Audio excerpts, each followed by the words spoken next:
আল্লাহ তাআলা জান্নাত যদি বাঙালিদের হাতে দিতেন, জান্নাত খালি থাকতো, কেউ যাইতো না সেখানে। কারণ আমার মতে আপনি জাহান্নামী, আপনার মতে আমি জাহান্নামী, তাহলে জান্নাত খালি।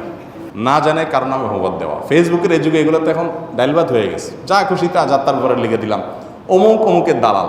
ফেসবুকে দেখবেন যে আমাদের হুজুরদের সবচেয়ে পছন্দের পাপ অন্যের ব্যাপারে কুদারণা করা, আরেকজনের দালাল গালি দেওয়া। দালাল ছাড়া দেশে কোনো মানুষ নাই।